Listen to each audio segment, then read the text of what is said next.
புத்தக பிரியர்கள் அனைவருக்கும் இனிய காலை வணக்கம். நந்திபுரத்து நாயகனின் 12ஆம் பகுதி தொடர்கிறது. எழுதியவர் டி.கே. ரவீந்திரன், வாசிப்பவர் எம். வேதநாயகி. உண்மை, அந்த வாய்ப்பை எம்பெருமான் எங்களுக்கு நல்கவில்லை. தத்துப்புத்திரனுக்கு மனமாகிவிட்டது. வருந்தாதீர்கள், அனைத்தும் அவன் செயல். பூசுந்தரி எவ்வாறு இருக்கிறாள்? சமீபத்தில் ஏதும் வந்து சென்றாளா? இல்லை நண்பரே, நான் தான் கடந்த திங்கள் மதுரைக்கு சென்று அவளை பார்த்து வந்தேன். ஓ, அப்படியா? சரி, இருவரும் நலந்தானே? பாண்டியர் என்ன சொல்கிறார்? அவருக்கென்ன, மிக்க நலம். அடடா, கேட்க மறந்துவிட்டேன். விருந்து எப்படி? ஏதும் குறைகள் இருந்தால் கூற வேண்டும்.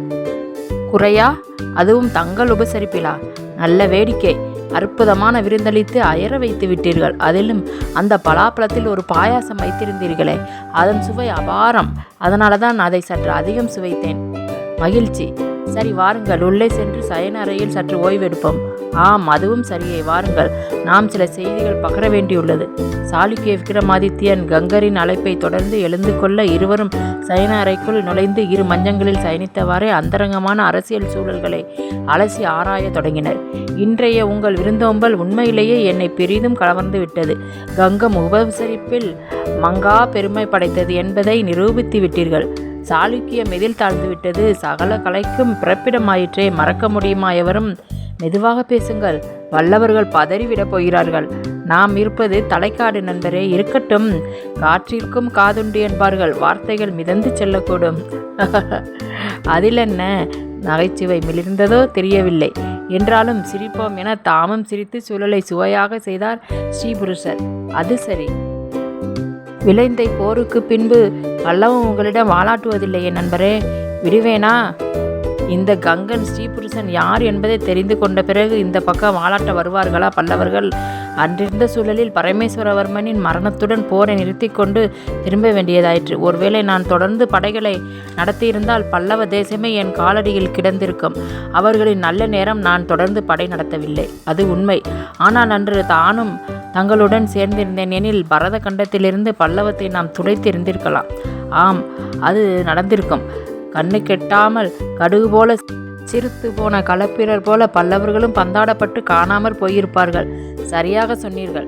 விளைந்தை போரில் பரமேஸ்வரவர்மன் இறந்ததால் ஏற்பட்ட வெற்றிடத்தை நிரப்ப கிளைவழியினன் ஆன நந்திவர்மன் முடிசூட்டப்பட்ட செய்தி தங்களுக்கு தெரிந்ததுதானே? ஆம், ஒரு சிறுவனை அரசு காட்டில் ஏற்றி அழகு பார்த்த செய்தி அறிந்ததுதான். இப்போதவன் வாலிபன் ஆகியிருப்பான். ஆட்சியில் குறைபாடில்லை என்ற செய்திகள் இங்கு வந்து செல்பவர்கள் கூற கேட்டிருக்கிறேன். அது எப்படியோ, அவன் எப்படி ஆண்டால் நமக்கென்ன? நான் சொல்ல வந்தது அதுவல்ல. அவன் வளர்ந்து வாலிபனானது போலவே பரமேஸ்வரவர்மனின் முறையான வாரிசு சித்திரமாயனும் வாலிபனாகி பல்லவ அரசுக்கு உரிமை கோர புறப்பட்டிருக்கிறான். அப்படியா? உண்மையான வாரிசு இருந்ததா? ஆம், ஆனால் அதை உலகறியாமல் மறைத்து விட்டான் அந்த கிழட்டு மந்திரி பல்லவடி அரையன். அவன் செய்த சூழ்ச்சினால் பல்லவத்தின் ஆட்சி பொறுப்பில் வேறொருவன் வந்து அமரும் சூழல் ஏற்பட்டது. ஏன் அப்படி செய்தார் அரையனார்? அவரை சிறந்த ராஜதந்திரி என்றல்லவா சொல்ல கேட்டிருக்கிறேன். என்ன பெரிய ராஜதந்திரம்! எல்லாம் வெறும் பொய்யும் புனைந்துரையும் உருவாக்கிய மாய தோற்றம். பரமேஸ்வரவர்மனின் பட்ட மகிழ்ச்சிக்கு பிறந்தவனல்ல இந்த சித்திரமாயன். ஆசநாயகின் மகனாம். அதனால் தான் குழந்தையாக இருந்த அவனை ஒதுக்கிவிட்டு கிளை வழியில் இருந்து பல்லவத்துக்கு அரசனை கொண்டு வந்து ஆட்சியில் அமர்த்தியுள்ளான் அந்த அரையன். ஓ, அப்படியும் ஒரு கதை உள்ளதா? இப்போதைய கதை என்னவென்று தெரியுமா? அரசுரிமையை பெற்றுத்தர உதவி கோரி வாதாபிக்கே வந்துவிட்டான் சித்திரமாயன். என்ன, உண்மையாகவா? உங்களிடம் பொய்யுரைப்பேனா? நம்ப முடியவில்லையே. அதுதான் அரசியல். சுயலாபத்துக்காக எவர் காலிலும் சென்று விழும் நாகரிகம் அரசியலில் மட்டும்தான் வாழ்கிறது. பங்காளியை விட பகையாளி மேல் என்ற சித்தாந்தம் இங்கே பரவலாகிவிட்டது. அதற்காக தாங்கள் பரம எதிரிகளான பல்லவர்களின் பங்காளி சண்டைக்குள் மூக்கை நுழைக்கப் போகிறீர்களா? ஆம், அதில் என்ன தவறு? ஆதாயம் அதிகம் என்கிற போது வணிகம் எதுவானால் என்ன? அரசியல் வணிகமாகிவிட்டது என்கிறீர்கள். நிச்சயமாக அதுதானே உண்மை. சரி சரி, சித்திரமாயன் தற்போது தங்களின் பாதுகாப்பில், அப்படித்தானே? சொல்கிறேன். அதற்கு முன் நான் வந்த காரியத்தை பற்றி சொல்லிவிடுகிறேன். பல்லவத்தின் அரசுரிமையை அவனுக்கு பெற்று தருவதாக நான் வாக்களித்து விட்டேன். உண்மையில் அது அவன் மீது கொண்ட அனுதாபத்தினாலோ என்றால் இல்லை. அனுதாபத்தினாலா என்றால் இல்லை என்பதுதான் பதில். பல்லவத்தை வலிமையுடன் வளரவிடக்கூடாது. அவ்வப்போது நாம் யாராவது ஒருவர் அதன் தலையில் தட்டி உட்கார வைக்க வேண்டும். இல்லாது போனால் நாளை அது நமக்கே ஆபத்தாக மாறிவிடும். அதனால்தான் அவன் இந்த வாய்ப்பை பயன்படுத்தி பல்லவத்துடன் மோதி பார்க்க எண்ணுகிறேன். வரவேற்க வேண்டிய விஷயம். துணிந்து செயலில் இறங்க பாருங்கள். கங்கத்தின் உதவி தேவைப்பட்டால் சொல்லுங்கள். தங்கள் உதவிக்கு கங்கம் காத்திருக்கிறது. நன்றி நண்பரே, நன்றி. பல்லவத்துடன் போரில் குதிப்பது என்று முடிவாகிவிட்டது. ஆனால் நேரடியாக போரில் இறங்கி பெரும் அழிவை விதைப்பானேன் என்ற தயக்கம் முன்னிருக்கிறது. காரணம், பல்லவத்தின் படைபலம் முன்போலன்றி பெரிதும் அதிகரித்துள்ளது. அதிலும் தற்போதைய பல்லவத்தின் படைத்தலைவன் இருக்கிறானே, அவன் அசகாய சூரன், ஒப்பற்ற திறமை வாய்ந்தவன். ஆம், அதை நானும் அறிவேன். உதயச்சந்திரன் தானே அவன் பெயர். அந்த பெயர் இங்கு கூட பிரசித்தம், பார்த்தீர்களா? அதனால்தான் சில முன்னேற்பாடுகளை செய்து பல்லவத்தின் வலிமையை குறைக்க திட்டமிடுகிறேன். அப்படி வலிமை குன்றும் வேளையில் நேரடி தாக்குதல் நடத்தலாம் என்பது என் முடிவு. அப்படியே செய்யுங்கள். சரி, இதில் நான் உங்களுக்கு எவ்வகையிலேனும் உதவ முடியுமா? நிச்சயம். தங்கள் உதவி மட்டுமல்ல, தங்கள் மருமகன் பாண்டியன் உதவியும் தேவை. அதை கோரி பெறவே நான் நேரடியாக இங்கு வந்தேன். சொல்லுங்கள், என்ன செய்ய வேண்டும்? எப்போது படைகளை அனுப்ப வேண்டும்? படைகளை அனுப்புவதல்ல, படையெடுக்க வேண்டும். அதாவது நான் மட்டும் தனித்து தாக்குவதை விட நாம் மூவரும் 3 திசைகளிலிருந்து பல்லவத்தின் மீது பாய்ந்தால் அத்துடன் ஓய்ந்தான் நந்திவர்மன். இதனால் பலனடைவது சித்திரமாயன் மட்டுமல்ல, நாம் மூவரும்தான். வெளித்தோற்றத்துக்கு அவனுக்காக போர் நடத்தினாலும் கூட நமது லட்சியம் பல்லவம் நாய்ப்பதும் சித்திரமாயனை வைத்து யோசனை இருந்தாலும் இதை நான் எனது மந்திரி பிரதானிகளிடம் கலந்து பேசி முடிவெடுக்க சற்று கால அவகாசம் தேவை. தாராளமாக எடுத்துக்கொள்ளுங்கள். அவர்களின் மனதிலும் இதன் பலாபலன் ஊறினால்தான் நமது காரியம் சுலபமாகும். அத்துடன் பாண்டியரையும் தொடர்பு கொண்டு பேசுங்கள். அவர் ஏற்கனவே சில ஏற்பாடுகளை பல்லவத்துக்குள் செய்து வருவதாக கேள்வி. அதை இன்னமும் தீவிரப்படுத்தச் சொல்லுங்கள். நானும் எனது படைகளை தயார் செய்ய வேண்டும். பல்லவத்தின் நிலைமை நமக்கு சாதகம் என்பதை அறிந்தால் பிறகு ஏதும் பார்க்காமல் தாக்குதலை தொடங்க வேண்டியதுதான். நாம் மூவரும் கண்கொத்தி பாம்பாக காத்திருக்க வேண்டும். நல்லது, மருமகனிடம் நான் பேசிக்கொள்கிறேன். அவர் இந்த ஏற்பாட்டை ஒப்புக்கொள்வாரா இல்லையா என்பதை நான் உறுதி கூற இயலாது. அதை உங்கள் மகளிடம் விட்டுவிடுங்கள். அவள் பார்த்து அவரை சரி செய்து விடுவாள். அதனால் அடையப்போகும் நன்மை, அதாவது லாபம் எவ்வளவு என்று அறியும்போது அவரும் வேண்டாம் என சொல்ல மாட்டார். மும்முனை தாக்குதல் என்பதால் நந்திவர்மன் நிலைகுலைந்து போவான். அதனால் அவனை வீழ்த்துவது சுலபம். அந்த உதயச்சந்திரன் தான் சற்று தலைவலி. அதையும் நிர்மூலமாக ஏதேனும் ஒரு வழி அமையாமலா போகாது. நீண்ட காலமாகவே சோழ நாட்டு பகுதியை பாண்டியத்துடன் இணைக்க வேண்டும் என்கிற அவா ஸ்ரீவல்லபருக்கு உண்டு. அதனால் இவர் இந்த ஏற்பாட்டை விரும்புவார் என்றே நான் கருதுகிறேன். நந்தியை வீழ்த்திவிட்டால் பிறகென்ன? அவரது லட்சியம் நிறைவேற தடை விலகிவிடுமல்லவா? யுத்த முடிவில் சோழ நாட்டை அவர் வைத்து கொள்ளட்டும். அப்படியானால் தொண்டை மண்டலம் நம் இருவருக்குமா? முதலில் சித்திரமாயனுக்கு, பிறகு அது நம் இருவருக்கும். சரிபாதி. ஓஹோ, சரிதான் சரிதான். முதலில் சித்திரமாயனுக்கு என்று நான் கூற காரணம், அவன் ஓர் அப்பாவி, எந்த ஆதரவும் இல்லாதவர். பரமேஸ்வரர் வர்மனின் நேரடி வாரிசே மீண்டும் பல்லவ அரியணையில் அமர்ந்தான் எனின் அங்கே உள்நாட்டு சலசலப்பு குறையும், நமது காரியமும் சுலபமாகும். சில காலம் ஒரு பொம்மையாக அவனை அரியணையில் அமர்த்திவிட்டு நாம் காரியம் சாதிக்கலாம். அதனால் அவனை பற்றிய கவலை நமக்கு தேவையில்லை. புரிகிறது. நாம் எதிரிகளை பற்றி சிந்திப்போம். நந்திவர்மனும் உதயச்சந்திரனும் வீரத்துக்கு பெயர் போனவர்கள். அவர்களை சாய்ப்பது மட்டுமே நமது குறியாக கொள்ள வேண்டும். அவர்கள் மட்டுமல்ல, மற்றொருவரும் இருக்கிறார். யார்? அந்த பல்லவடி அரையனாரா? ஆம். அடடா, நான் அதை எப்படி மறந்தேன். சூத்திரதாரி ஆயிற்றே அந்த மனிதர். கவலைப்படாதீர்கள். அவரையும் தஞ்சை முத்திரையரையும் சாய்க்க வேறு ஒரு காயை நகர்த்தி இருக்கிறேன். அவர்களை நகர்த்தி விடுவது வெகு சுலபம். அதுதானே பார்த்தேன். அரசியல் சதுரங்கத்தில் வல்லவராயிற்றே நீங்கள். தங்களை விடவா? ஆனானப்பட்ட பரமேஸ்வரவர்மரே சாய்த்தவராயிற்றே தாங்கள். அதை விடவா? வருடங்கள் பல கடந்துவிட்டன. அன்றைக்கு என்னிடம் இளமையும் வேகமும் நிறைந்திருந்தது. இன்றென படுகிளமாய் படுத்தாவிட்டீர்கள்? இல்லைதான். ஆனாலும் அந்த வேகமும் சக்தியும் மனத்துடிப்பால் அது பன்மடங்காகும். குறைய போவதில்லை. மற்றொன்றை கேட்க மறந்துவிட்டேன். சொல்லுங்கள். அன்றைய விலந்தை போரின் முடிவில் நீங்கள் கைப்பற்றிய பல்லவ பகுதிகள் இன்னமும் கங்க நாட்டுடன் இணைந்துள்ளதா? பின் இல்லாமல். அவற்றை முழுமையாக கங்க பகுதிகள்தான். அவ்வாறெனில் அங்கு இருந்து தண்டல் வசூல் ஆகிறதா? வந்து கொண்டிருக்கின்றன. ஆனால் எனக்கு கிடைத்த செய்தியின்படி பல்லவத்தின் பகுதிகள் அவை என கூறி நந்திவர்மன் வரி வசூல் செய்கிறானாமே. அந்த செய்தி ஸ்ரீபுருஷருக்கு பெருத்த சினத்தை வரவழைத்தது. இருபுறமும் கவரி வீசி கொண்டிருந்த திடீரென முகத்தில் வியர்வை துளிகள் அரும்பின. கண்கள் கோவையென சிவக்க, மீசை துடைத்தது. இருக்க முடியாது. கனத்த அவரது சத்தம் அறையின் சுவர்களில் மோதி எதிரொலித்தது. இருக்கக்கூடாது என்பதுதான் எனது விருப்பமும். எதற்கும் தாங்கள் தீர விசாரித்து பாருங்கள். பல்லவர்கள் அந்த பகுதியில் அதிகம் ஊடுருவல் செய்துள்ளனர் என்பது உண்மை. இது நம்பத்தகுந்ததா? ஒற்றர்களுக்குரிய தகவல்கள். சாளுக்கிய ஒற்றர்கள் திறமைசாலிகள். அதை ஒப்புக்கொள்கிறேன். இன்றே அதை ஆராயச் சொல்கிறேன். அப்படியே செய்தி உண்மையெனின் பதற வேண்டாம். பல்லவத்தின் மீது தாங்கள் தாக்குதல் தொடர இதுவே ஒரு காரணம் என்று கொள்ளுங்கள். அதுவும் சரிதான். நந்திவர்மனுக்கு தக்க பாடம் புகட்டுவேன். கங்கன் யாரென்று அவனுக்கு காட்டுவதுதான் எனது முதல் வேலை. பொறுங்கள். காரியங்கள் அனைத்தும் திட்டமிட்டபடி நடக்க வேண்டும். அதுவரை பொறுமை அவசியம். புரிகிறது. ஸ்ரீ வல்லபருக்கு இன்றே ஓலை விடுகிறேன். அப்படியே செய்யுங்கள். சாளுக்கிய விக்ரமாதித்யன் தான் வந்த காரியம் முழுமையான வெற்றியை தந்த காரணத்தால் சற்று நேரம் குடும்பம் குதூகலம் என மாற்றுச் செய்திகளில் மாறி பயணித்துவிட்டு உண்ட மயக்கம் தீர சற்று கண்ணயர்ந்தான். கங்க அரசர் ஸ்ரீபுருஷருக்கு வழக்கம் போல அன்று கண்ணாயிர தடையாக சாளுக்கிய வேந்தன் உரைத்த செய்தி தொடர நெருடவே மஞ்சம் விட்டு எழுந்தார். அறையிலிருந்து வெளியேறி காவலனை அழைத்து நமது அமைச்சரை அழைத்து வர ஆணையிட்டான்.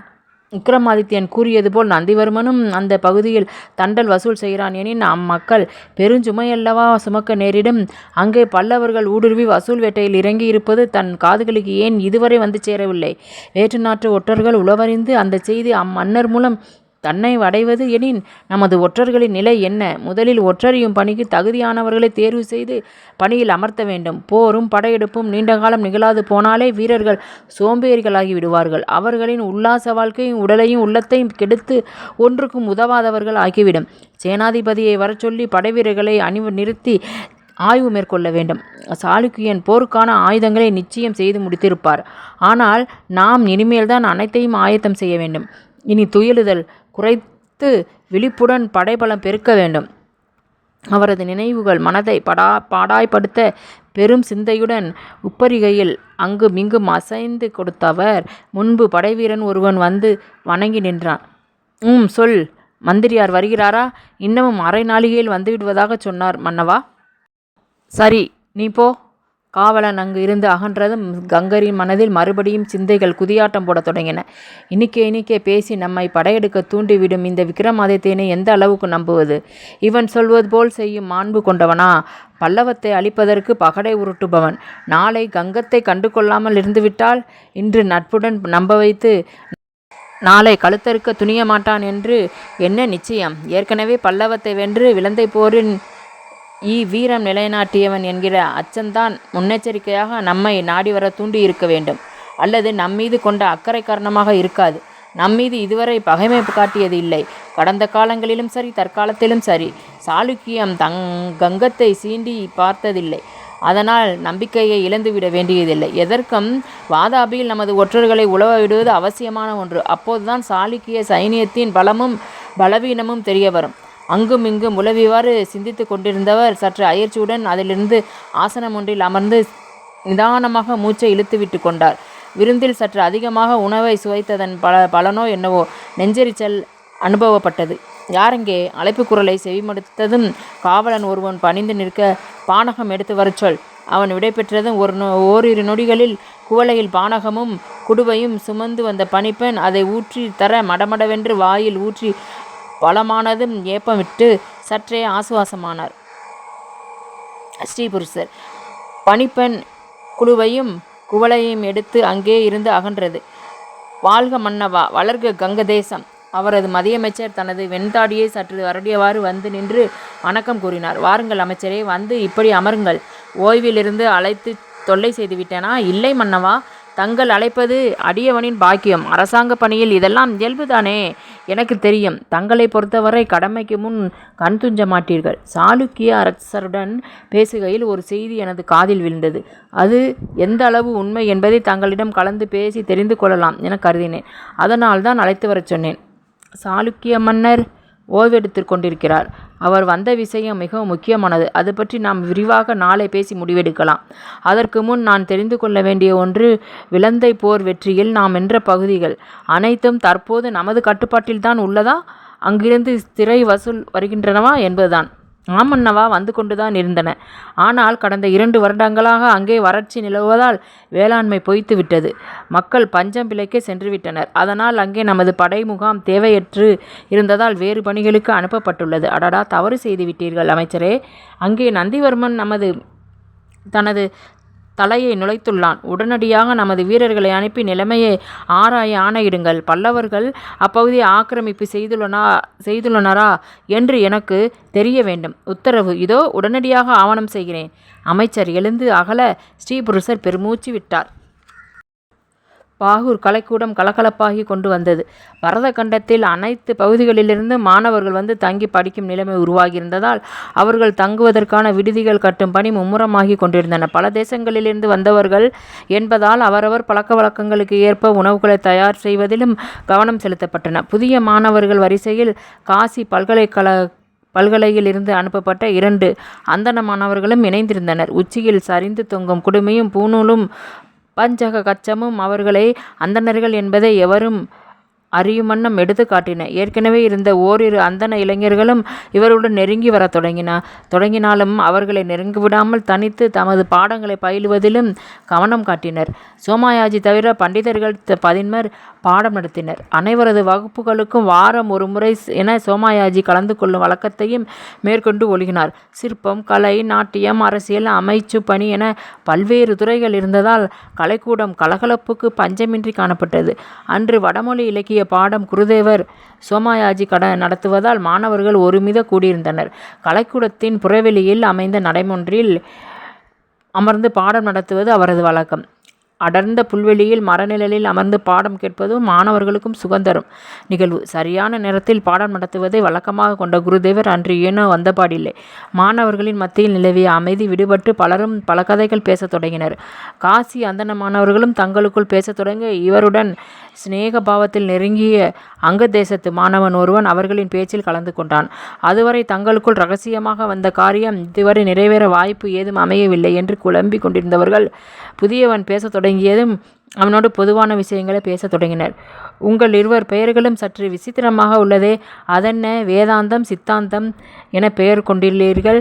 புதியவனின் கேள்விக்கு காசி இளைஞர்கள் சற்றும் தயங்காமல் எதிர்கேள்வி கேட்டு அவனையே மடக்கத் தொடங்கினர். அது சரி, பெயர் வைப்பது என்ன நமது கையிலா உள்ளது? பெற்றோர் அழைத்த பெயர்தானே அறியப்படுகிறோம். உனக்கு மட்டும் பெயரை நீயே வைத்து கொண்டாயா என்ன? அது சரிதான், நான் அபத்தமாக கேட்டுவிட்டேன். அது சரி, காசியிலிருந்தும் உங்கள் இருவர் சமஸ்கிருதம் பேச்சு சரளமாக இல்லையே, அவ்வப்போது தடங்கள் ஏற்படுகிறதே, அது ஏன்? அதை நீக்கத்தானே இங்கு வந்தோம். கவலைப்படாதீர்கள், ஓரிரு திங்களில் நீங்கள் சிறப்பாக சமஸ்கிருதம் பேசுவீர்கள். ஏனெனில் நமது குருதேவர் மிக பெரும் திறமைசாலி. அவரிடம் பாடம் கேட்டவர்கள் சோடை போனதில்லை. இந்த தேசத்து மன்னர் கூட இவரது மாணவராம். தற்போது ஓர் இளவரசி கூட இங்கே இவரிடம் பாடம் கேட்டு வந்தார். அது யார்? நாங்கள் இன்னும் பார்க்கவில்லையே. தற்சமயம் அவர்கள் இங்கு இல்லை. ஏதோ தஞ்சை இளவரசி என்றார்கள். பெயர் நந்தினி தேவி. ஒரு ரகசியம் கூறட்டுமா? புதியவன் சற்று அவர்களை நெருங்கி அமர்ந்து கொண்டு மெதுவாக பேசினான். சொல்லுங்கள், என்ன ரகசியம்? அது இந்த இளவரசி தான் இந்த தேசத்து மன்னரை மணக்கப் போகிறாராம். வருங்கால பட்ட மகிழ்ச்சி. அதனால் அவரை தனிப்பட்ட முறையில் இருத்தியும் பாடம் கற்றும் தருவார் குருதேவர். ஓ, அப்படியா? ஆனால் சரியான அகங்காரி, கர்வம் பிடித்தவள்.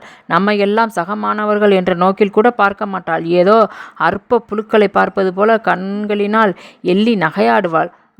ஆள் எப்படி பார்க்க அழகாக இருப்பாளா? அடடா, அழகுக்கு குறைவேது, பார்த்து கொண்டே இருக்கலாம் போல. அப்படியோர் அழகு. அவங்க வடிவங்கள் அந்தகனையும் கவர்ந்திழுக்கும் என்றால் பாருங்களேன். நாங்கள் நம்ப மாட்டோம். ஏன்? பார்வையில்லாதவன் எப்படி அவளை ரசிக்க முடியும்? பிறகு எப்படி அவள் அவனை கவரக்கூடும்?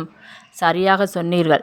அவள் அசைவில் இசைக்கும் ஆபரண ஓசையும், அவள் அருகே நடந்தால் நாசியை துளைக்கும் நறுமணமும், அவள் வாய் திறந்தால் எழும்பும் குயில் தோற்கும் குரல் இனிமையும் போதாதா அந்தகனை ஈர்ப்பதற்கு? பரவாயில்லை, சரியான ரசிகனாகத்தான் இருக்கிறீர்கள்.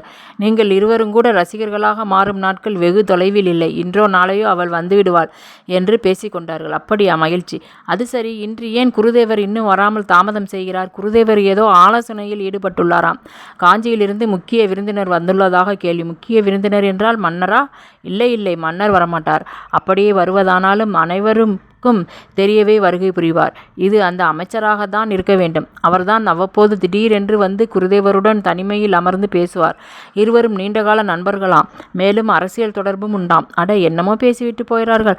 நமக்கு சற்று இடைவெளி கிடைத்தது அல்லவா? ஆமாம், அதனால் தானே இப்படி பேச முடிந்தது. அதை சொல்லுங்கள். சரி, நான் பிறகு உங்களை சந்திக்கிறேன். இன்னும் புதியவர்கள் ஒரு சிலர் உள்ளனர். அவர்களுக்கு எல்லாம் நிலவரசி மகாத்மியம் எடுத்துச் சொன்னால் சற்று மனங்குளிரும் அல்லவா? ஆகா, சொல்லுங்கள் சொல்லுங்கள். இருவரும் ஒருமித்த குரலில் புதியவனை வழியனுப்பி வைத்து நிம்மதி பெருமூச்சு விட்டனர். எங்கே இவன் ஏடகுடமாக ஏதேனும் கேட்டு நம்மை திணறடித்து விடுவானோ என்று அச்சமுற்றேன் மாயரே என்றான் வேதாந்தம் என்றழைக்கப்பட்ட கீர்த்திவர்மன். முதலில் நானும் சற்று பயந்தேன். ஆனால் அவனது நோக்கம் நந்தினி பற்றி நம்மிடம் விளம்புவதுதான் என்று அறிந்ததும் கவலை காணாமற் போனது என்றான் சித்திரமாயன். ஆமாமாம், அவன் நந்தினியின் அழகில் பித்தாகி திரிகிறான். அவளின் ஆஸ்தான வர்ணனையாளன் என்ற பட்டமே தரலாம். மெய்தான். ஆனால் அவனை சொல்லி குற்றமில்லை. அவள் அழகில் ஒரு சர்ப்ப கன்னிகை. எளிதில் எவரும் வீழ்ந்து விடுவார்கள். அப்படியோர் அசுரத்தனம் கொண்ட அழகு. அது வசீகரித்து வீழ்த்து விடுவாள். பிறகே நீயும் நந்தியும் விழவில்லை அவளிடம். அது வேறு காரணத்தின்பாற்பட்டது. எனக்கு அவளிடம் மயங்கி கிடக்க நாட்டமில்லை. என்னை மகிழ்விக்க கட்டழகு கணிகையர் இருந்தனர். நந்திக்கு அவள் தங்கையின் தோழி சிற்றரசர் மகள். எந்த எல்லைகளை கடந்து அவள் சிந்தித்திருக்க மாட்டான். இப்போது அரையனார் பின்னும் மணப்பெண் வலையில் வீழமாட்டானா? நிச்சயம் வீழமாட்டான். விழக்கூடாது. அவன் வீழ்ந்தால் நமது திட்டம் பாழாகிவிடும். அவன் மீது அவளுக்கு குரோதம் வெளிப்பட வேண்டும். அதை சாதகமாக்கி நாம் காய் நகர்த்த வேண்டும். அப்படித்தான் மாமன்னர் கூறினார். சித்திரமாயனின் மாமன்னர் என்ற அடைமொழி கீர்த்திவர்மனை பெரிதும் ஈர்த்தது. சித்திரமாயன் தேறிவிடுவான் என்ற நம்பிக்கை துளிர்த்தது. எல்லாம் சரிதான் மாயரே. அவள் அழகை பற்றிய வர்ணனை பார்க்காத போதே என்னுள் புயலெழுப்புகிறதே. இனி பார்த்தால் என்ன ஆகுமோ என்ற கவலை பீடிக்கிறது. புயல் அடிக்க வேண்டும். அந்த புயல் தான் அவளை நம்பக்கம் அடித்து கொண்டு வந்து சேர்க்கும். அப்படி சேரும் வரை அந்த புயல் அடங்காமல் பார்த்து கொள்ளுங்கள். அது சரி. அடங்கா புயலில் சிக்கி நானே சாய்ந்துவிட்டால் ஆர்ப்பரிக்கும் ஆசை அலைகள் என்னை பாடாய் படுத்த தொடங்கிவிட்டன. கவலைப்படாதீர் நண்பரே. நான் எதற்கு அருகில் இருக்கிறேன், நீ யாரென்று அறியும் வரை அவள் உம்மை நெருங்க மாட்டாள். அதிலும் நந்தி வசப்பட்டாலும் ஏறெடுத்தும் பார்க்க மாட்டாள். அதனால் உடனடி ஆபத்து ஏதுமில்லை. மெதுவாக காய் நகர்த்தி அவளை வசப்படுத்துவோம். அதன் பிறகு ஆசை அலைகள் ஆர்ப்பரிப்பை நிறுத்தும் வரை அனுபவிக்க பாருங்கள். ஆனால் மறந்து விடாதீர்கள், ஆசைக்கு மட்டும்தான் அந்தஸ்தும் உரிமையும். எனக்கு, எனது தங்கைக்கு. அவளை கண்டால் இவளை நீங்கள் மறப்பது நிச்சயம். அப்படியா சொல்கிறீர்கள்? ஆம், அவள் முன்னே இவள் நிற்க முடியாது. எல்லாம் தாங்கள் சொல்லி கேட்கிறேனே அன்றி எதையும் நேரில் காண இயலவில்லையே. வருந்தாதீர்கள். காலம் கனிந்து வருகிறது. காத்திருந்தால் கைமேல் பலன் வந்து சேரும். குருதேவரின் இன்றைய வகுப்பு ரத்தாகிறது. பிறிதொரு நாள் வகுப்புக்கு ஈடுகட்டப்படும். எனவே அனைவரும் கலைந்து அவரவரின் அடுத்த வகுப்புகளுக்கு செல்லலாம். கலைக்கூட பணியாளன் ஒருவன் வந்து கூறிய அறிவிப்பை தொடர்ந்து அனைவரும் கலைந்து செல்ல தொடங்க சித்திரமாயனும் கீர்த்திவர்மனும் அங்கிருந்து வெளியேற தொடங்கினர். குருதேவரின் அந்தரங்க ஆலோசனை அறையில் பேரமைச்சர் அரையனார் சற்றே வருத்தந்தோய்ந்த முகத்துடன் அமர்ந்திருக்க, குருதேவர் சோமயாஜி ஆழ்ந்த சிந்தனையில் அமர்ந்திருந்தார். நீண்ட நேரம் தொடர்ந்து அந்த மௌனத்தை கலைப்பது போல அமாத்தியர் பேசத் தொடங்கினார். நந்தினி எதற்காக இத்தனை அவசரங்காட்டி தஞ்சை சென்றால்? தாங்கள் அவளை அனுப்பி வைத்திருக்க கூடாது. நான் அனுப்பினேனா? அது சரிதான் அமைச்சரே. வருவதும் போவதும் அவள் விருப்பப்படி நடைபெறுகிறது. அப்படி விட்டிருக்க கூடாது என்கிறேன். இங்கே நீர்தானே தலைமை அதிகாரி. உமது கட்டளையை மீறி அவள் செல்ல முடியுமா? சிக்கலான சந்தர்ப்பங்களில் பயன்படுத்த உமக்கு படை உதவியும் அளிக்கப்பட்டுள்ளது. அப்படி இருக்க ஒரு சிறு பெண்ணை தடை செய்ய இயலாமல் போயிற்றா? பேரமைச்சரின் குரலில் தொனித்த கடுமையும் விழிகளில் படர்ந்த செம்மையும் சோமயாஜிக்கு சற்று கலக்கத்தை ஏற்படுத்தவே அரையனாரின் சினத்தை தவிர்க்க முயன்றார் அவர். அமைச்சரை சினம் தவிர்க்க, ஒரு மாணவியாக அவள் என்னிடம் அனுமதி கேட்டிருந்தால் அதை மறுக்கவோ அனுமதிக்கவோ எனக்கு வாய்ப்பு இருந்திருக்கும். ஆனால் அதற்கு வாய்ப்பு தராமல், எனது அனுமதிக்கு காத்திராமல் ஒரு பேரரசின் தோரணையில் வெளியேறி சென்றவளை நான் எவ்வாறு தடை செய்து நிறுத்தியிருக்க முடியும் என்கிறீர்கள்? நன்றாக இருக்கிறது உமது பேச்சு. குருவின் பேச்சுக்கு கட்டுப்படாத மாணவி இருக்கக்கூடுமா? முயன்றிருந்தால் நீ தடுத்திருக்கலாம். நான் தடுத்தாலும் அவள் நின்றிருக்க மாட்டாள். ஏன்? அது அப்படிப்பட்டதோர் நிலை. தான் அடைய துடிப்பவனை வேறொருத்தி அபகரித்து விட்டாள் எனும் நிலையில் ஒரு பெண் மனதில் உருவாகும் ஆவேச நிலை. அதற்கு அணை போட்டு தடுத்தல் என்பது பேரமைச்சரான தங்களாலும் இயலாத என்பதே என் கருத்து. நானொருவன் இங்கு இருந்து காய்களை நகர்த்தும் வேளையில் இவள் ஏன் தஞ்சைக்கு செல்ல வேண்டும்? ஒருமுகமாக செயல்பட்டால் அன்றோ நினைத்ததை முடிக்க முடியும். உண்மைதான். ஆனால் இளரத்தம் துடிப்புடன் செயலாற்ற விளைவதை தடுப்பது என்பது எளிதா என்ன? துடிக்கட்டும், துடித்துதான் ஆக வேண்டும். ஆனால் இந்த துடிப்பில் வேகம் மட்டும் போதாது, விவேகமும் தேவை. அஃதின்றி செயல்பட்டு எதையும் சாதித்து விட முடியாது. அப்படி கூறாதீர்கள். அவள் ஒன்றும் சாதாரண பெண் இல்லையே, சாதிக்க பிறந்தவள் அல்லவா? உமது ஆரூடம் பலிக்கிறதா என்று பொறுத்திருந்துதான் பார்க்க வேண்டும். ஆரூடம் என்றும் பொய்க்காது பேரமைச்சரே. ஒருவேளை கிரக நிலை மாறுபட்டால் சிறிது தாமதிக்கலாம். அதாவது கைக்கு எட்டியது வாய்க்கு எட்டாமல் போவது போல. அஃது நிறைவேறுவது என்பது நமது முயற்சியில்தான் உள்ளது. முயற்சிகளும் கூட முடக்கப்படுவது கிரக நிலை மாறுபட்டால் தானா? குருதேவரே, கணீர் குரலொலியுடன் தொடர்ந்து வந்த சலங்கையின் களீர் இசை நயம் நந்தினி தேவியின் பிரவேசத்தை இருவருக்கும் உணர்த்தியது. வாமா வா, உனக்காக தான் காத்திருக்கிறேன். அரையனாரின் குரலில் வலியும் பாசப்பொலிவை அர்த்த புஷ்டியுடன் கிரகித்து தலையசைத்தார் சோமயாஜி. பேரமைச்சருக்கும் குருதேவருக்கும் எனது பணிவான வணக்கங்கள். கூப்பிய கைகளுடன் இருவரையும் பணித்து வணங்கியவள் அருகில் இருந்த இருக்கை ஒன்றில் கம்பீரமாக சாய்ந்து அமர்ந்தாள்.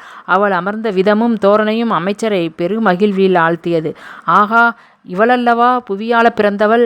நெஞ்சம் ஆனந்தத்தால் தழும்பியது. எனக்காக காத்திருப்பதாக கூறினீர்களே, காரணத்தை நான் அறிந்து கொள்ளலாமா அமாத்தியரே? சற்றே நிலவிய மௌனத்தை உடைத்து முதலில் பேச்சை தொடங்கியவள் நந்தினி. அமாத்தியர் முறுவலுடன் பதிலுரைத்தார். எல்லாம் உனது நன்மையை உத்தேசித்துத்தான் மகளே. ராஷ்டிரகூட பிரதிநிதிகள் வந்த செய்திகள் தெரியுமா உனக்கு? அவர்களுக்கு உரிய பதில் தயாரிக்கப்பட்டு விட்டது. சிற்றரசர்கள் அனைவருடன் ஏனைய அரசியல் முக்கியஸ்தர்களும் எனது நிலையை ஆதரிக்க செய்துவிட்டேன். இனி நீ இவ்வாறு கவலையற்று இருக்கலாம். நீங்கள் சொல்ல வருவது வேறென்ன? ராஷ்டிரகூட சம்பந்தம் தேவையில்லை, தஞ்சையுடனான உறவையே நந்திவர்மன் விரும்புகிறான் என்று பிரதிநிதிகளிடம் தகவல் சொல்லி அனுப்பியாகிவிட்டதா? இல்லை, அதற்குள் அவர்கள் நாடு திரும்பும் நிர்பந்தம் ஏற்பட்டுவிட்டது. நிர்பந்தம் தானாக ஏற்பட்டதா, ஏற்படுத்தப்பட்டதா? என்ன சொல்கிறாய்? இல்லை, தங்களது ஏற்பாடுகளுக்கு நந்திவர்மன் பல்லவர் இசைவு தெரிவித்தாரா? இல்லை, நீங்கள் எடுத்த முடிவு மட்டும்தானா? நானும் ஏனையோரும் ஒப்புக்கொண்டது நந்தி ஒப்புக்கொள்ள போவது. இதில் என்ன சந்தேகம்? அவர் ஒப்புக்கொண்டே ஆக வேண்டும் என்பது ஏதேனும் விதிமுறை உள்ளதா? அப்படி ஏதுமில்லை. ஆனால் நந்தி என் பேச்சை தட்டமாட்டான். அது உங்கள் நம்பிக்கை. ஆனால் அவை முக்கியஸ்தர்களின் ஆலோசனையை மன்னர் கோரி பெறலாமே தவிர அதன் படிதான் நடந்து கொள்ள வேண்டும் என்ற விதிமுறை இல்லை. இறுதி முடிவை மன்னர் எடுக்கலாம் என்பதுதான் நியதி. ஆமாம், உண்மைதான். ஆனால் நந்தி உங்கள் பேச்சை தட்டமாட்டார் என்பீர்கள். இதுவரை அப்படி இருந்திருக்கலாம். ஆனால் இன்றைய நிலைமை வேறு. என்ன சொல்கிறாய்? நந்திவர்மன் மட்டுமல்ல, ராஷ்டிரகூடன் மகளும் நம்மை விட புத்திசாலிகள் என்கிறேன். புரியவில்லை. அந்த பெண் ரேவாதேவி உங்களை ஏன் பல்லவத்தில் நந்திவர்மனை தவிர அத்தனை பேரையும் நன்கு ஏமாற்றியிருக்கிறாள். ஒருவேளை உங்கள் தளபதிக்கு இந்த விவரம் தெரிந்திருக்கக்கூடும். என்ன, இன்னுமா புரியவில்லை? ராஷ்டிரகூடத்தை பிரதிநிதியாக வந்தது சாட்சாத் ரேவாதேவிதான்.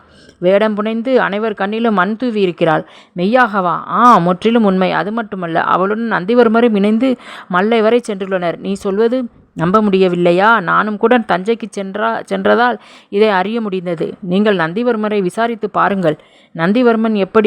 நந்திவர்மனாக அல்ல, ஓர் தேரோட்டியாக தாமே ரதம் செலுத்தி அவளை காவலனாக சென்று வந்துள்ளார்.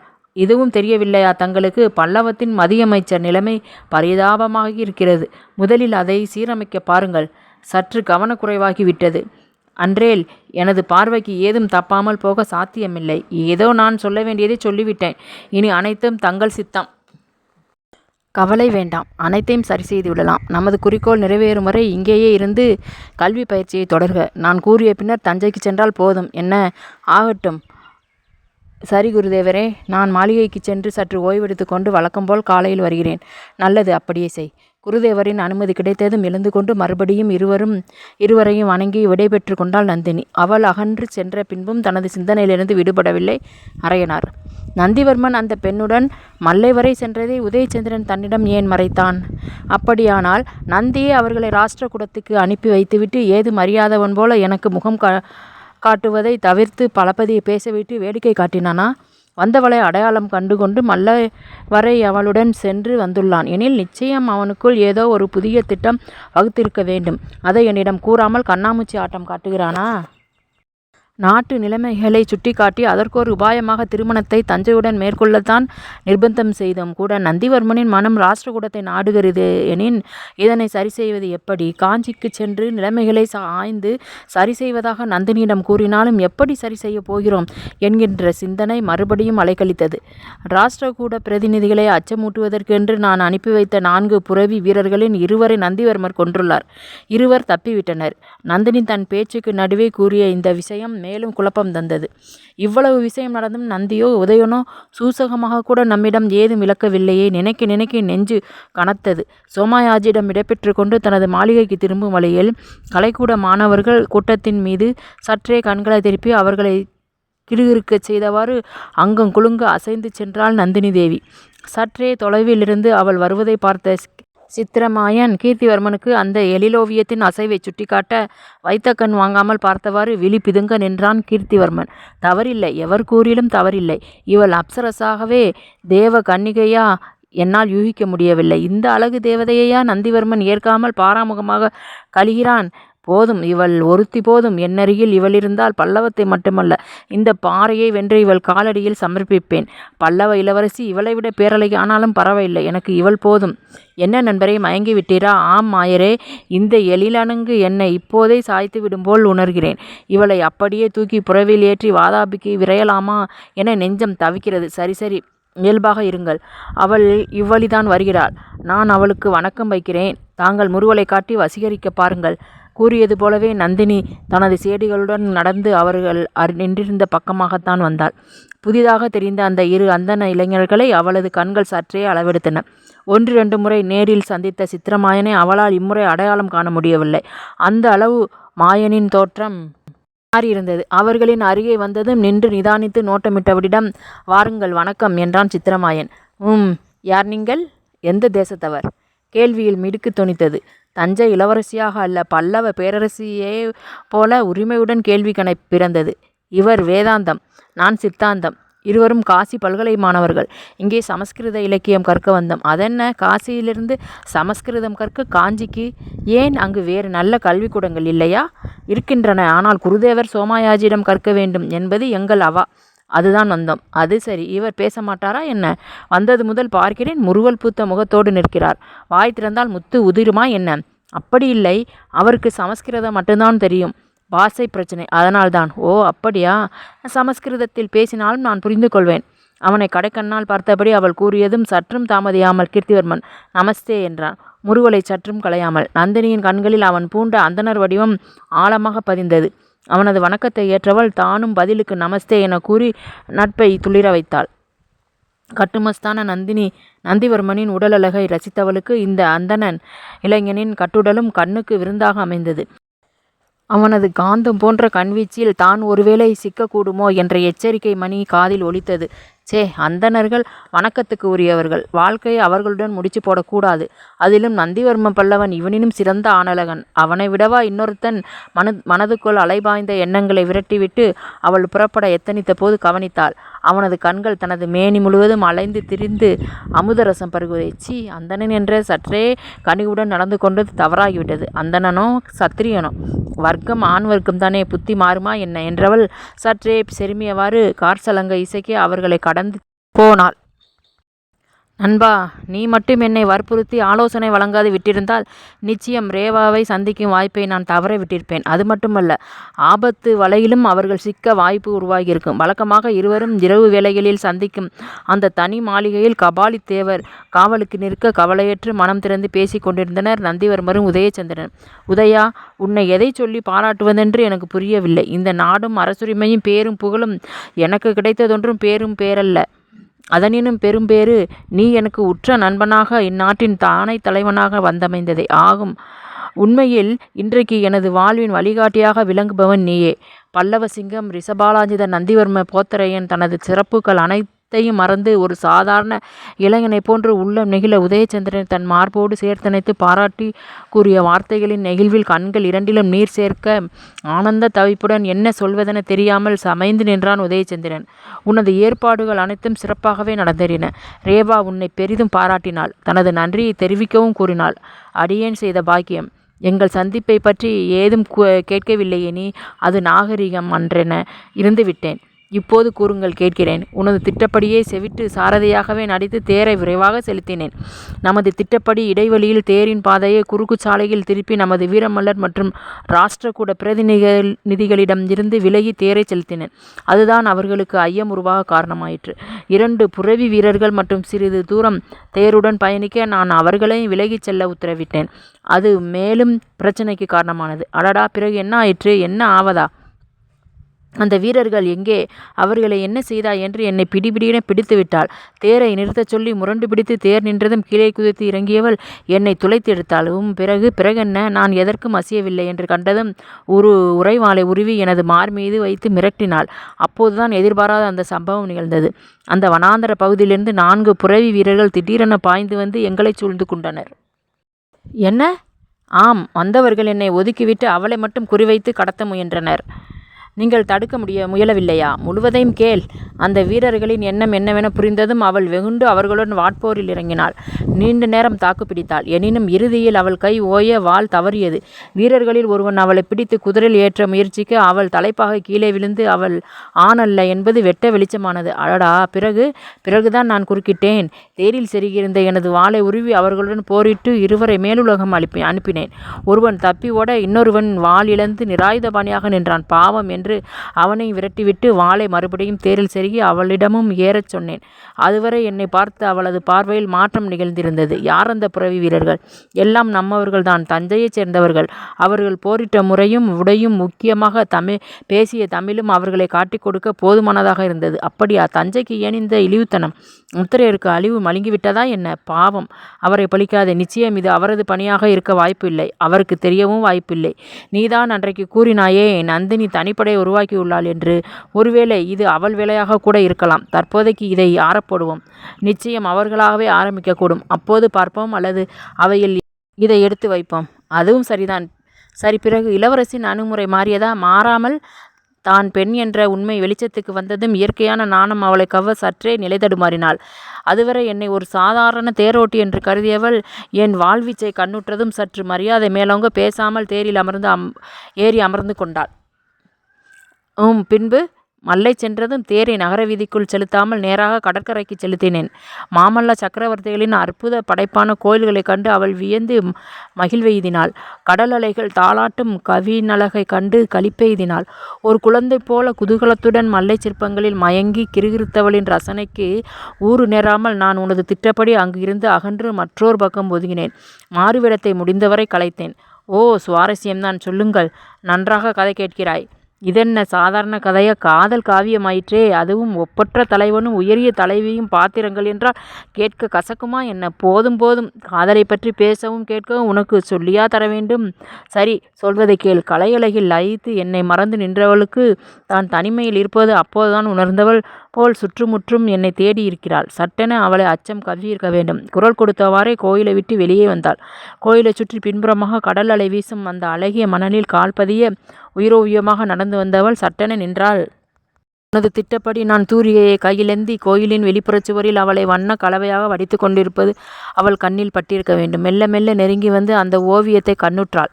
கண்களில் ஒளிவெள்ளம் பாய்ந்தது. மறுபடியும் அச்சம் மறைந்து ஆனந்த முகத்தில் தவழ்ந்தது. மெய்மறந்து தூரிகை சலிக்கும் தனது நிழலோவியத்தை ரசித்தவள் நொடிகளில் நிலைமாறி சற்றே கண்வீச்சை என் மீது திருப்பி வரைபவனை பார்த்தாள். சற்று நிதானித்து ஐயப்பாட்டை களைவது போல உற்று நோக்கினாள். முதலில் திகைத்து பின்பு வெட்கி சிவந்து, அடடா, அதை எப்படி சொல்வேன்? அந்த காட்சி லயத்தை ஓர் ஒப்பற்ற ஓவியனார் கூட முழுமையாக தீட்ட இயலுமென சொல்லேன். உதயா, காதலின் தொடக்கம் கண்களில் பளிச்சிடும் என்று நீ சொல்ல கேட்டிருக்கிறேன். அந்த கேள்வி ஞானம் அன்று அனுபவ பாடத்தை கற்றுத்தந்தது. காளிதாசனின் துஷ்யந்தனாக நான் அவளுக்கு தெரிந்தேனோ இல்லையோ, அவள் எனக்கு கண்வ மகரிஷியின் புத்திரியாகவே தோற்றமளித்தாள். ஆம், சாகுந்தலத்தை ரசித்து கற்றுள்ளீர்கள். ஆம், கற்றதை கண்குளிர கண்டேன். அதுவும் கண்களில் மாறுவேடம் அணிந்து ஒருவரை ஒருவர் ஏமாற்றி கொண்டு வந்ததை புரிந்து கொண்டு வாய்விட்டு சிரித்தோம். அந்த மாமல்ல சக்கரவர்த்திகள் சிவகாமி அன்னையுடன் பேசி கழித்து சயனித்து சிலிர்த்த மல்லை கடற்கரை மணலில் நாங்கள் மெய்மறந்து சில நாளிகையில் ஆறத் தழுவி கட்டுண்டு கிடந்தோம். யுகாந்திரங்களை காத்திருந்து கலைந்தவள் போல் எனது மார்பில் சாய்ந்தவளை அன்றலர்ந்த மலர்போல் மெல்ல தழுவி குளிர வைத்தேன். காலம் கடப்பதை உணர்ந்திருக்க மாட்டீர்கள். ஆம், கதிரொளியின் வெம்மை கூட நிலவாக குளிர்ந்தது. எங்களுக்கு சற்றே கழித்து கதை பேசி முடித்ததும் விட்ட இடத்திலிருந்து மேலும் தூரிகையால் அவள் முழு வதனம் வரைந்து ஓவியத்தை முழுமை செய்தேன். சிறு குழந்தை போல துள்ளி குதித்து உற்சாகத்துடன் என்னை தழுவி முத்தமிட்டாள். இப்படியோர் பயணம் செல்லாதிருந்திருந்தால் இதெல்லாம் நிகழ்ந்திருக்குமா? உண்மை எல்லாம் உன் செயல். அது நாள் வரை ஒருவரையொருவர் மனதால் நெருங்கி மையலுற்று கிடந்தவர்கள் இன்று கண்களால் கலந்து கைகளாலும் கட்டுண்டு இதழ்களால் இணைந்து இன்னமும் என்னை மல்லை கடற்கரைக்கு இழுத்துச் செல்கின்றன. உதயா, எத்தனையோ யுகங்களாக நாங்கள் இருவரும் பிரிந்து வேதனை தீயில் வெந்துருகியது போன்றும் அப்போதுதான் மீண்டும் ஒன்று சேர்ந்தது போலவும் அந்த சில நாளிகைகளின் பொழுது என்னிடம் சொல்லாமல் சொல்லியது. அதுதான் உண்மை. காதலின் சக்தி மெய்தான். உன்னைப் போலவே நானும் இன்று அனுபவஸ்தன் ஆகிவிட்டேன். நீ கூறியது போலவே இன்னும் ஒரு திங்களில் திருமணத்துக்கான சம்மதத்தை நீயே நேரில் சென்று அவளது தந்தையிடம் தெரிவிக்கவிருப்பதாக கூறி அன்றே விடைபெற்று செல்ல அவளை தேற்றி அனுப்பினேன். அதுதான் எனக்கு பெருந்துன்பமாக இருந்தது. பிரிவெனும் ஆற்றாமையை இருவரும் உணர்ந்து உருகினோம். நல்லவேளை நமது உபதளபதி வீரமல்லர் வந்தார். பிழைத்தேன். மறுபடியும் அவள் தனது மார்வேடம் புனைந்து கொண்டு புறப்பட தயாரானாள். அவளையும் பரிவாரங்களையும் பிரியா விடை கொடுத்து அனுப்பி வைத்தேன். வீரமல்லர் எப்போது திரும்புவார்? அவர் வந்து விடுவார். நமது தேசத்தின் எல்லை வரை அவர்களுக்கு பாதுகாப்பாக சென்று அனுப்பிவிட்டு வந்து விடுவார். நமது படைகளில் ஒரு பிரிவை ராஷ்டிரகூடம் வரை வழித்துணையாக செல்லுமாறு பணித்துள்ளேன். உபதளபதி காளிங்கரின் தலைமையில் அவர்கள் செல்கின்றனர். மேலும் சில வடநாட்டு வணிகர்கள் கூட்டமும் அவருடன் செல்கின்றனர். அதனால் பயமில்லை. காளிங்கர் திரும்பி வரும் வரை நமது கவலை மாறாது. ஆம், அது உண்மை. எங்கள் பிரிவின் இறுதி நொடியில் அவள் என்ன கூறினாள் தெரியுமா? உங்கள் தானை தலைவரிடம் சொல்லுங்கள். இதுவரை செய்ததெல்லாம் பெரிதல்ல. இன்னும் ஒரு திங்களில் அவரது தங்கையை தலைவன் மணமுடிக்க ஏற்பாடு செய்வதுதான் அவரது தலையாய பணி என்று எதிர்பார்த்தாயா? நீ எனது நண்பன் மட்டுமல்ல, இன்று அவளுக்கு தமையனாக மாறி தங்கையை தாரை வார்க்கும் கடமைக்கும் உரியவனாகி நிற்கிறாய். உன்னை எத்தனை உயரத்தில் நிலைநிறுத்திவிட்டால் பார். அனைத்தும் தாங்கள் தந்த வரம். இல்லை, வரமளித்தவன் நீ மட்டும் எனக்கு வழிகாட்டி அனுப்பி வைக்காமல் இருந்திருந்தால் இந்த இனிய பேறு எனக்கு கிடைத்திருக்குமா? அது என் கடமை. அப்படியல்ல, உனது செயலால் நீ எனக்கு வாழ்வை தந்திருக்கிறார். என் இதய தாகத்துக்கு நீரூற்றி வேட்கை தணித்திருக்கிறாய். எல்லாவற்றுக்கும் மேலாக எனது இனியவளை தேவாதேவியே என்னுடன் இணைத்து வைத்திருக்கிறார். இன்று அவள் உன் தங்கை. அந்த தங்கையை, என் தங்கத்தை எனக்கு தரப்போவது நீதான். அதையும் ஒரு வகையில் கைமாறென்று கருதலாம், தாங்கள் தங்கையை எனக்கு அளித்ததற்கு. ஓ, சரிதான். உள்ளம் முகையால் நிரம்ப உதயனின் வார்த்தைகளை ரசித்தவனாய் வாய்விட்டு சிரித்தான் நந்திவர்மன். காற்றில் கலந்த அந்த சிரிப்பு சத்தம் மாளிகை சுவரில் மோதி எதிரொலித்தது.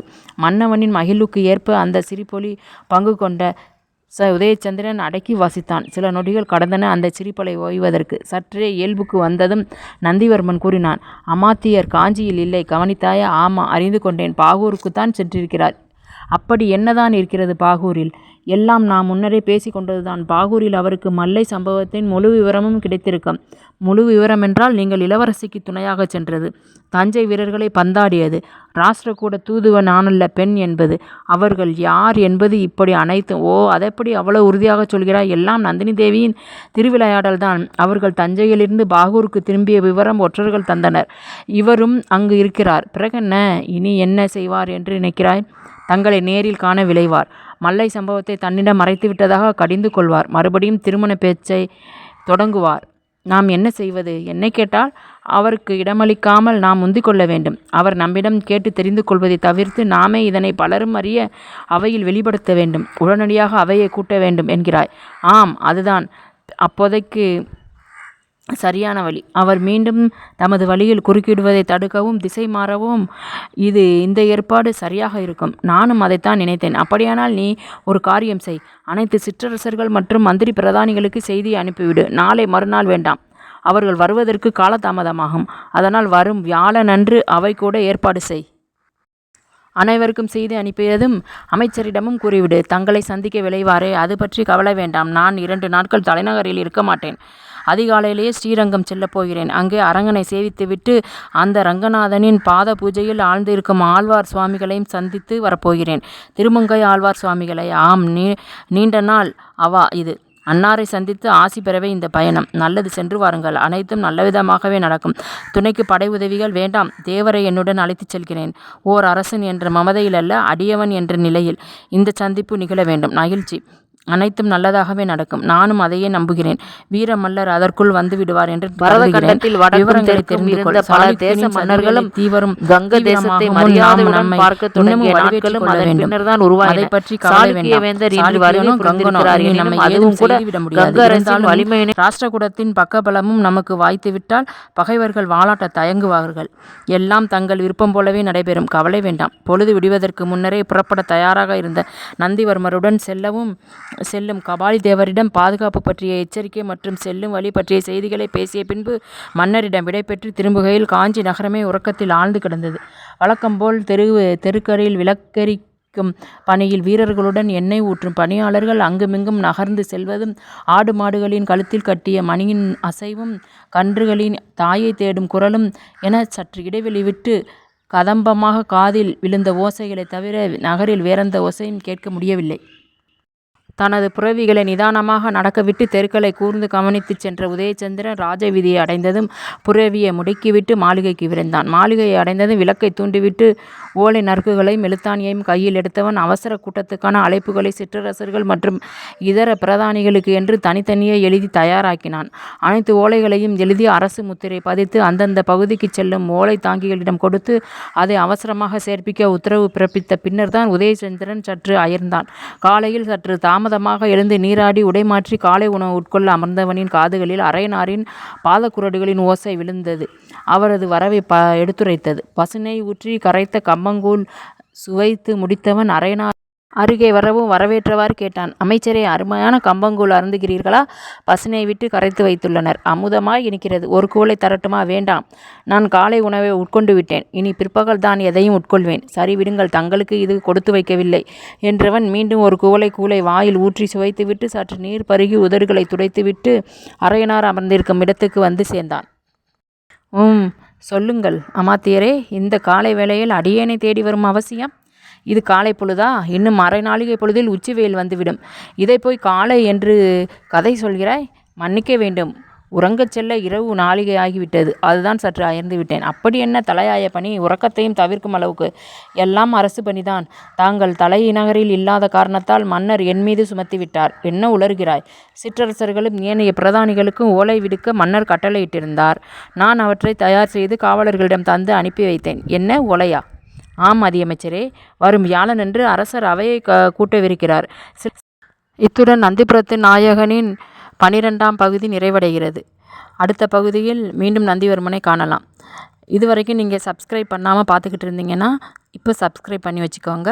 அப்போ தான் நான் அடுத்தடுத்து போடக்கூடிய வீடியோ உங்களுக்கு அப்லோட் ஆகும், நோட்டிஃபிகேஷனில் வரும். சரிங்களா?